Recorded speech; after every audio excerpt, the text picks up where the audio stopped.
Welcome back, you guys, to Chris Wrestling Views. Back again with some more wrestling review video today.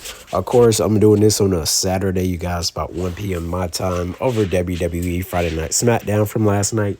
So Alexa Bliss and Charlotte, they end up getting themselves a tag team title match, of course, at SummerSlam against Raquel Rodriguez and Roxanne Perez.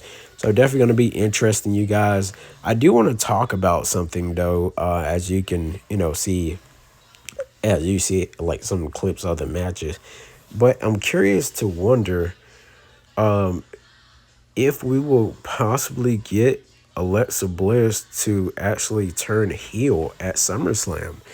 And the only reason I say that is because the way Alexa Bliss has been looking at Charlotte as of late, because Charlotte was, pretty much kicking her, like out to her, like, going, little person and stuff like that. And you can see right here during the entrance of Charlotte Flair, you can tell like her face, isn't like a happy or anything like that. And even if she's happy, her face will turn like from happy to like angry within a split second.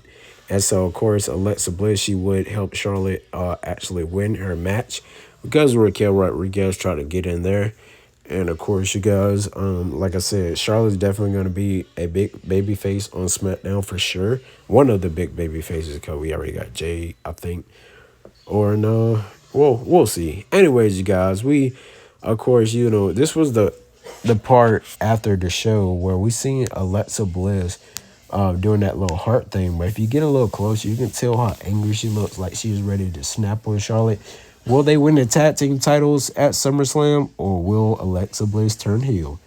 Now, you guys, they did have the thing where the Wyatt Six, all individual members, talked a little bit and stuff like that about the tag team championships. And of course, Uncle Howdy was like, if you want, if you want to be, if you want to be helped and everything, all you must do is follow. So could they be recruiting some more members to their group, in a little while? So we did get a fatal four-way match. Will be the, whoever wins this will be the number one contenders for the tag team championships. I would have to say this match was pretty solid. And of course, the Street Profits wasn't up there. They were in the back. They were in the back being interviewed by Kathy Kelly.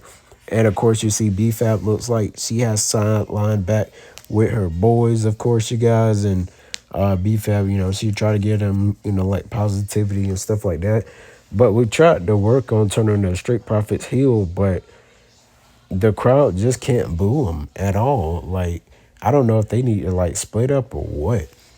But of course, you guys, with us seeing, Street Profits and all the other tag teams fight each other last time, they wanted to do a different route and just add the winners of this match, who were Ray Phoenix and Andrade. So of course, Andrade, you guys, I really like the guy because he does that spinning back elbow thing. Is pretty cool.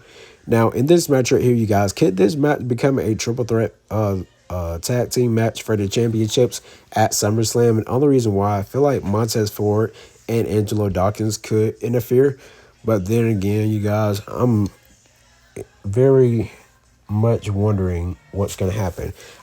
If they do one more thing with the Street Profits, just please move them over to Monday Night Raw, because the tag team division over there is pretty stale, like stale. Now, of course, you guys, we did get Kathy Kelly at the beginning of the show. Looks like they kind of framed up like a car accident thing or whatever, saying that Jacob Fatu did it. So of course they pointed hands at him first. And I'm like, oh, man, not this again. Of course, Adam Pearce was, telling them, to go with them. They just want to question him. And he was like, I ain't going with y'all punk-ass police. And that was actually pretty funny, you guys. And, of course, you see Big Jim up on the screen. The police ended up bringing him back. It was like, hey, you know what? You're not the person that we're looking for. And you're not the guy of interest. So, of course, the police officer said, go ahead and handle your business. So he came back. He was like, yeah, punk ass police. And then, of course, he came out, and all four of them would wait for him to come in. Jimmy would come behind him, of course, and lay him out with the steel chair. Of course, also we did get Adam Pearce to come out and make a match. Will be Jacob Fatu versus Solo Sikoa with for the United States Championship inside of a steel cage. Not only being locked up in there, but of course Solo got locked up, you guys, for framing the whole thing, saying Jigga Fatu made the little accident happen. We did get another match, you guys, where we had Damian Priest and Carmelo Hayes, which they confronted it at the beginning of the show because Damian Priest wanted to teach Carmelo Hayes a lesson. Of course, Aleister Black would pop up on the rope and pretty much, make this match be a disqualification. So, yeah, you guys, I'm trying to figure out what's going on here. Now, I feel like Aleister Black is definitely bringing some kind of like a group together. And I feel like he'll have that group from what they had. I think they were in Ring of Honor or AEW called The Righteous. So that's going to be pretty cool. I feel like they'll be coming here soon. Now, of course, you guys, we did have La Primera fight Elbow Fire. It was like freaking, what, a minute, 30-second match. But, of course, we also did get Jelly Roll. I think they were on the Jimmy Kimmel show, I think it was. But, of course, all those four guys are going to be, on SmackDown next Friday. Wonder what they're going to have to say. Will Jelly Roll not hold back and actually, like, freaking knock the mess out of Logan Paul, or what's going to happen? At the beginning of the show, also, they did do a spot where Cody Rhodes asked for the contract from Adam Pearce. And I guess that's where we ended up getting a special thing happen at the end of the show. Of course, Cody Rhodes was out there, you guys. He was talking to the fans, and he wanted to pretty much touch up on that thing where he was like, had fun with you guys and everything. And he said, don't flinch. So, we all thought the Flint thing was like, oh, man, he is definitely turning heel at SummerSlam. And, of course, he been showing some aggression. He hasn't really been talking much, you guys. And when he was like, what do you guys want to talk about? He always let the crowd cheer. But then again, he just straight went up to where we ended up, like, getting Cena coming out there saying he is unable to wrestle at SummerSlam due to the fact that he's filming a movie and it's pretty much cutting time into his wrestling time as well.